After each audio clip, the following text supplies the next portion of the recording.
Welcome back to Coaching for Discipleship. How was the first part? If you got confused, that was the goal because confusion is the beginning of wisdom. And that's when you need God's help the most, right? When you're confused. So it attracts grace, like the necessary sin of Adam that purchased for us, O great Redeemer. In this lesson, we're going to talk about coaching states. This topic answers the question, where does a Christian begin in working with others to support their growth in discipleship? So here we begin with the one state within a person that he can immediately activate to support his growth. And for this lesson, we will establish why states matter in coaching skill development. We'll discuss the four aspects of managing your state or emotional intelligence. We will provide some insights on how to manage emotions and a brief exercise on accessing your best leadership states. So let me begin by talking about Mohammed Tarek, so he can help us explain what state is. And he's a master trainer and a coach who runs a successful training and coaching company in Egypt and neighboring countries. He was gracious enough to visit us in the Philippines in 2018 to co-train with other master trainers for 13 days. He loved the Philippines so much that he went around hugging people. We did not have the heart to tell him that Jollibee was not a person, but anyway, kids would debate that, so hug on, Mohammed. One conversation I had with Muhammad, I learned that he was a celebrated firewalker who already logged over 600 successful firewalks in the seminars he would conduct, where over 1 to 3,000 people would come and firewalk with him. Now, why the heck would people want to firewalk on 15 feet of burning coal? Various reasons, but usually they want to overcome a problem, like they might want to break through a financial slump or earn more and or confront their fear of selling or start a new venture that's risky or move on from a bad relationship. And the Firewalk seminar is a quick experience of going from dreading a dangerous task for which one has no skill nor desire to perform to actually walking through fire without getting hurt, all within one day. At the start, Mohammed would ask the class who would want to firewalk, and 1% of hands would get raised. Most just went there to see their friend or boss burn. However, by the end of the workshop, when asked again, about 99% now are ready to firewalk. It's amazing. 600 firewalks with 99% success rate. Can you imagine? So something happened in that seminar that got them to achieve something that they and 99.9% of the world's population dreaded to do just a few hours before. What might that something be? The teacher was ready to teach them the skill and the style of walking, but what actually got them to stand up and do it, then do it right? So we said we need skill, style, and what was that other S again? Now, the flip side of the story is that of the 600 firewalks, 6 to 8 times Muhammad actually singed his foot. Ouch. That also got me thinking, what causes the 1% of failure in firewalking? Here we see that the 99% success and the 1% failure rate can all be traced back to the one X factor that is the topic of this lesson. One interesting observation with some of the professional players I coach, like in basketball or in taekwondo, is that while at practice they can shoot the ball 7 out of 10 attempts, in the actual game, however, with the spotlights and cameras on and crowds cheering and the opposite team jeering, the same player can now only make 1 to 2 shots. So, to summarize the questions, what causes the 1% failure in firewalking and what causes highly skilled athletes to trip up, especially during crunch time? At the same time, what is the X factor that can truly up your game as a leader and coach? I asked Mohammed this question, and he, together with two other international trainers who also firewalk, unanimously answered, firewalkers get burned when they are not in the right state. Not in the right state. This observation was confirmed by a recent mishap where 30 people were treated for burns after a firewalk in an Anthony Robbins seminar.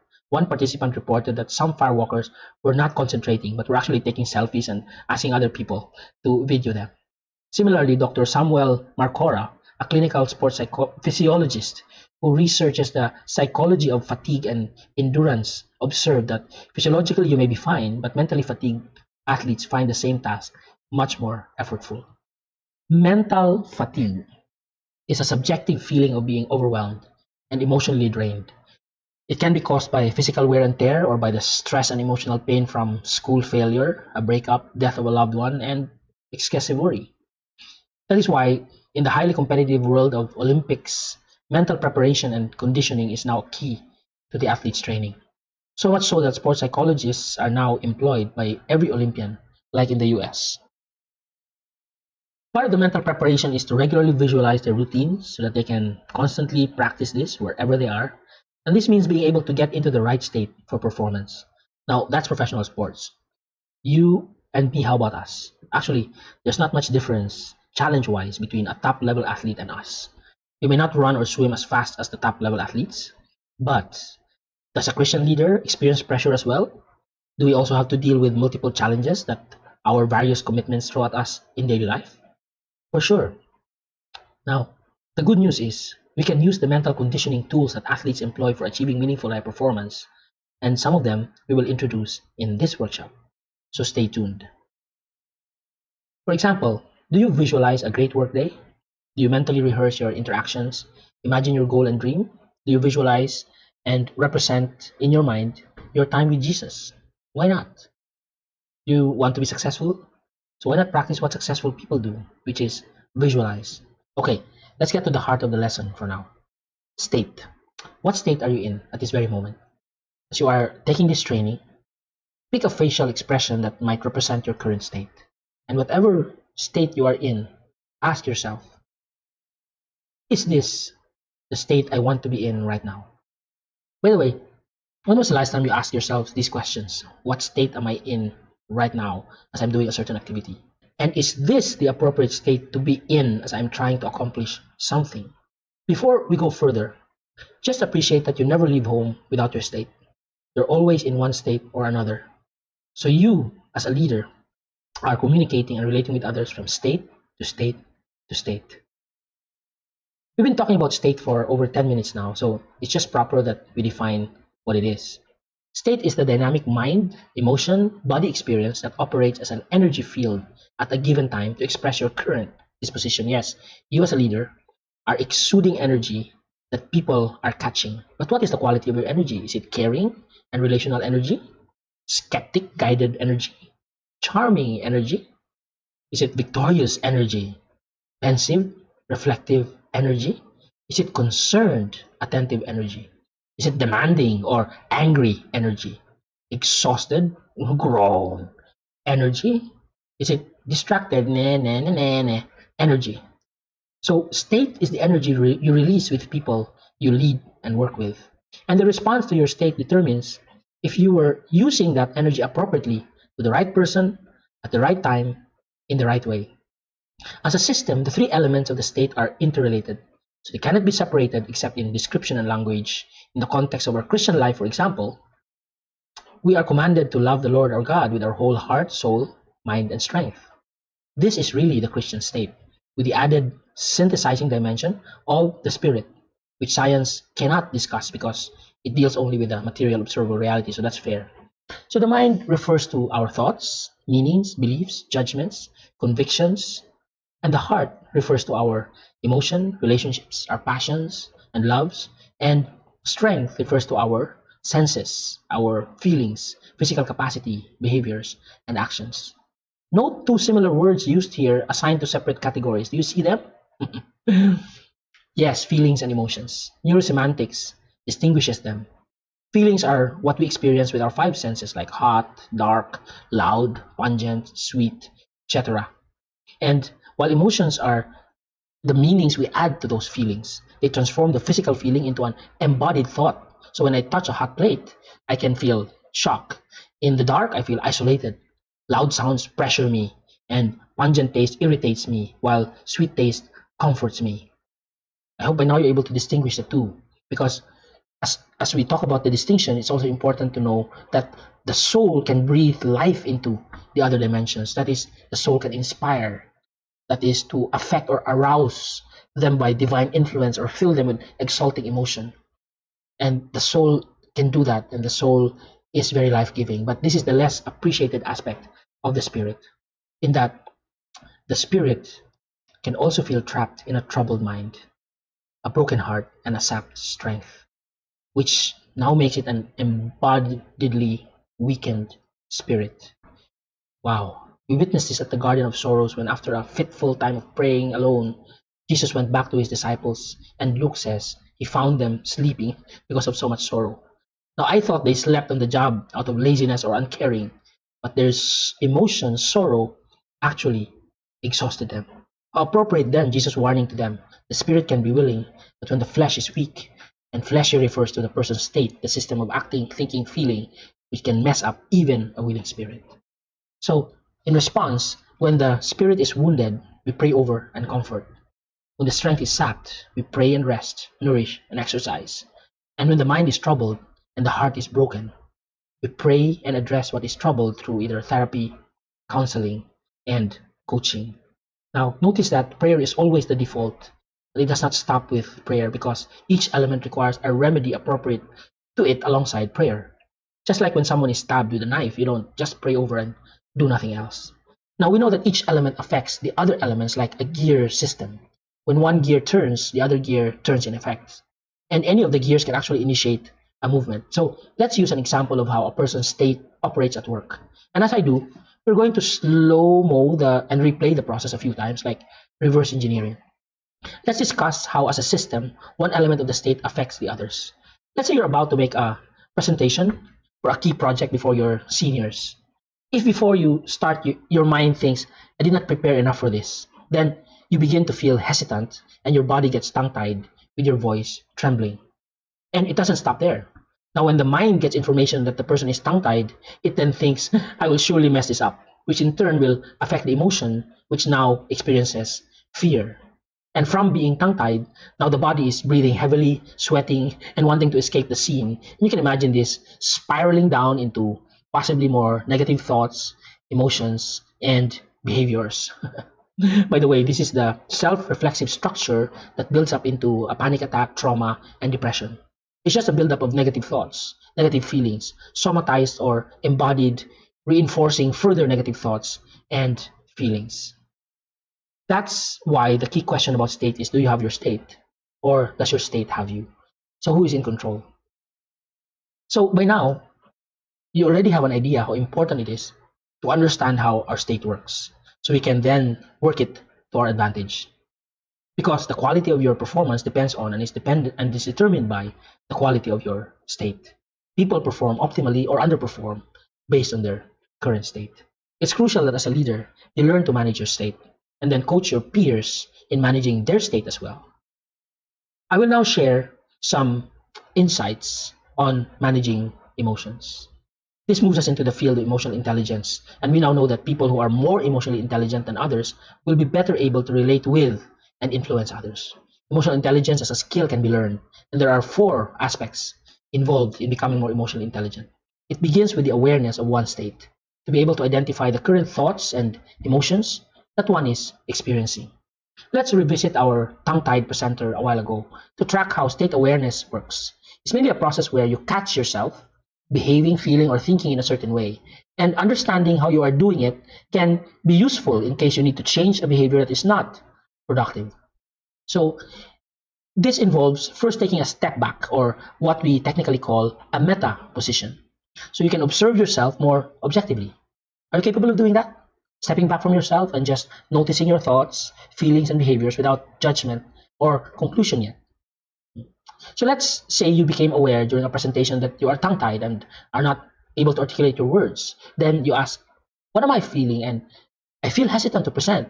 And what might be causing this hesitation? And oh, a while ago I told myself I was not prepared.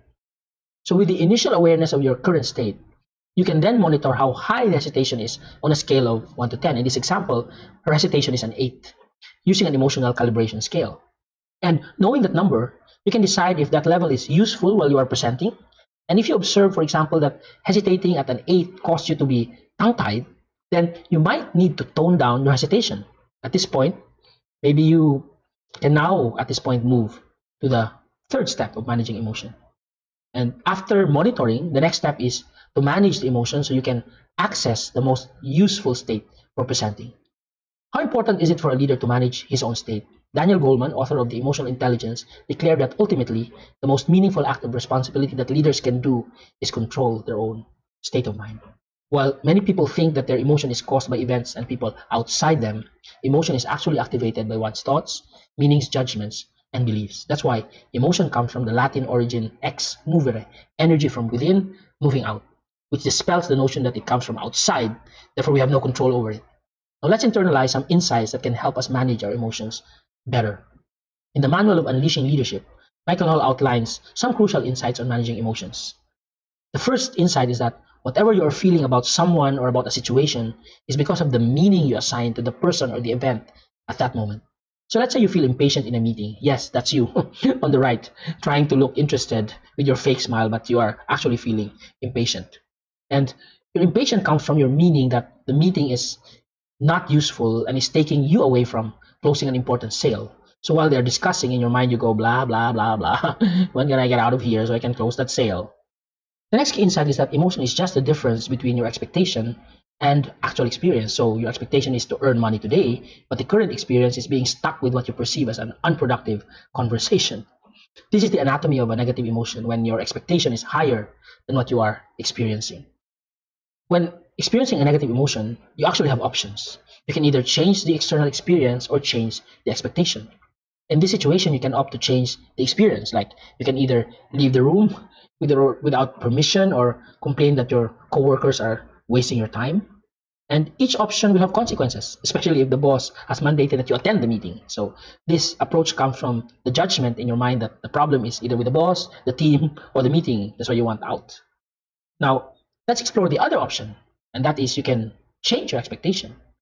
There are so many other frames of mind that you can take to make the most out of the meeting while you are in the meeting rather than reject it. So, to achieve this well, it is important to know another insight about emotion, in that emotions need to be quality controlled for better alignment with reality. So, just because you feel something strongly doesn't mean you have to obey it. Emotions can be distorted and even perverted. What we feel may not be real. Okay? To be more objective about how you feel, you can actually step back from your impatient self at this moment and evaluate if your feeling is valid and if your expectation is realistic. There's a lot of benefit to self reflection, especially when you are either conflicted or pissed. Daniel Goleman warns against emotional hijack. Next insight: emotion is neither destiny nor command. Their emotion is our servant, not our master, like a horse to a jockey. Once we feel an emotion, we can choose to either listen to it, to ignore it, or to deal with it later. The fifth insight on emotions is the paradox that, on one hand, emotions are important. They move us, they make us feel alive, and are useful data. So listen to them and check what they're trying to say. On the other hand, the emotion might misrepresent reality. So you decide what to do with emotion. No matter how powerful it might feel, the buck always stops with you to change it. The last insight is that emotions repeatedly expressed eventually becomes habit. And as habits, they are expressed automatically. At this point, emotions become unconscious moods that we just live in a way that we are not aware of. And we don't even know that we're feeling them or why. Like, for example, nail biters. They don't know when or why they do it, but now they are warned to stop because that habit can get them in trouble, especially with the pandemic. That's why there are leaders who, with their employees, experience them as impatient or with a short fuse. And many of these leaders are not aware that they blow up at certain moments, thinking that they were just solving problems without knowing that they're already stressing their people out. I once shadowed a manager I was coaching for his anger management issues. He was running a weekly meeting and wasn't in his best behavior because I was around as his coach. In our debrief after the meeting, he did well, but a few times I noticed that he made a remark that proved condescending to a team member's ideas.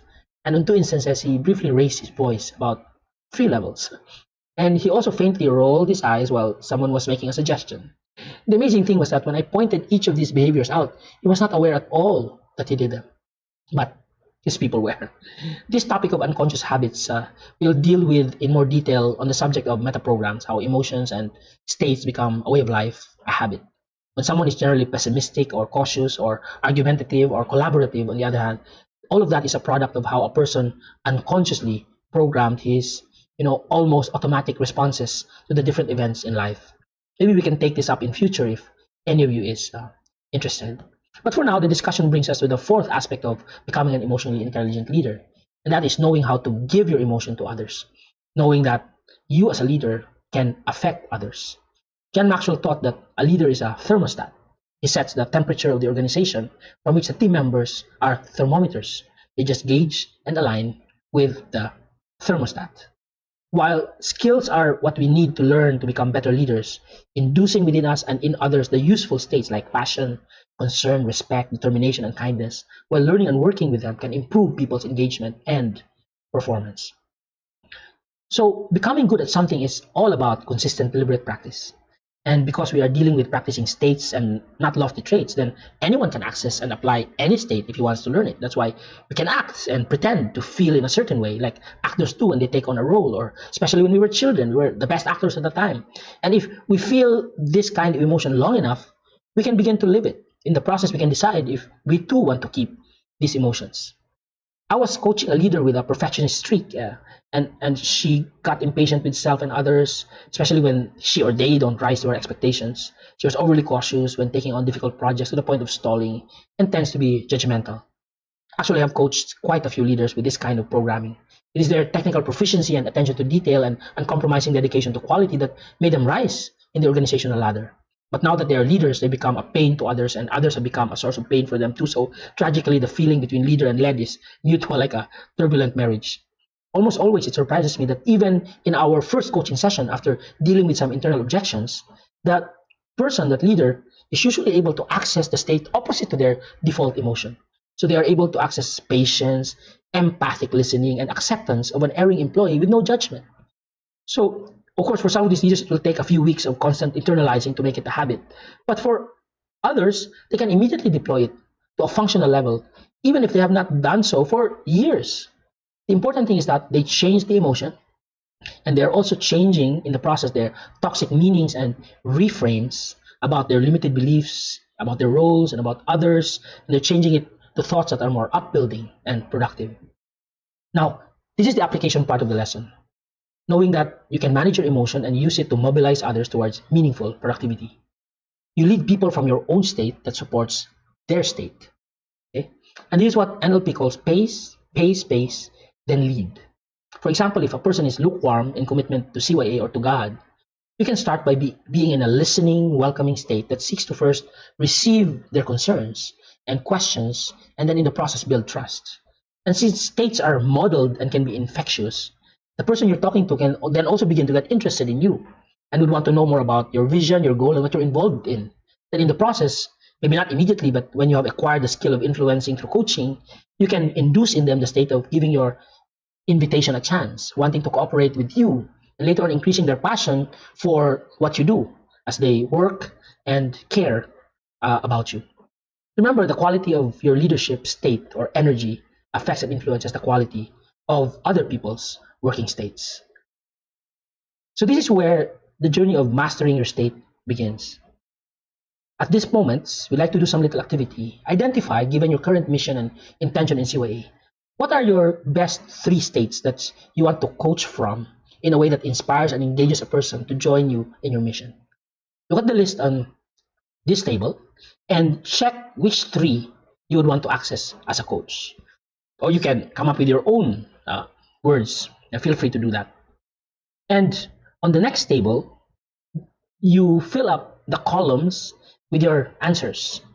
Okay, so the leftmost column, write down the three states that you chose, preferably states that you know are important but you have a difficult time accessing or demonstrating in a regular way. Then for each state, ask yourself, how easy is it for me to access this state when I need to? For example, if the state you chose is patience, how easy is it for you to be in a patient state, especially during trying times? So put 1 to 5 from hard to easy. You can just calibrate. And in the next column, this one reminds us that states are triggered.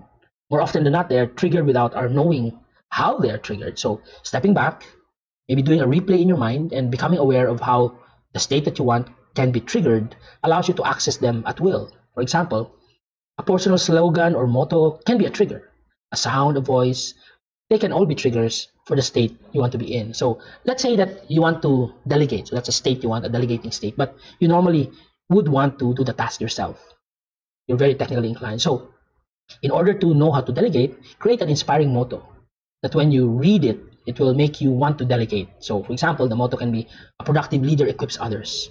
Or you can shorten it to, productive leaders delegate. Or the trigger might be, a line from a song, or a picture of a team carrying their coach at victory. So that might inspire you that in the future they might do that for you if you are delegating well to the team. Make sure the picture, quote, or song inspires you to perform that task that you want to make a habit. Now, on the last column, the question is, how do you access the trigger? And this helps you to be able to trigger the state whenever you want to. Let's say the state of patience is triggered by the cute voice of your younger sister asking you for help, and she's just a darling and you couldn't resist her. Now, if she doesn't go to work with you nor attend your meetings where you will need to trigger that patience, then you will need to create an immediate access to the trigger. Maybe you can record her so you can watch a quick video of her when you're really becoming impatient, or maybe her voice. Of course, later on, you can just replay that video in your mind. Here's an example of someone answering this form. He listed the identified best coaching states, and the participant also identified the triggers for each state. And he then also assigns the actions he needs to perform to access each trigger. Okay, so you can use that example as a guide for you when you fill up your own.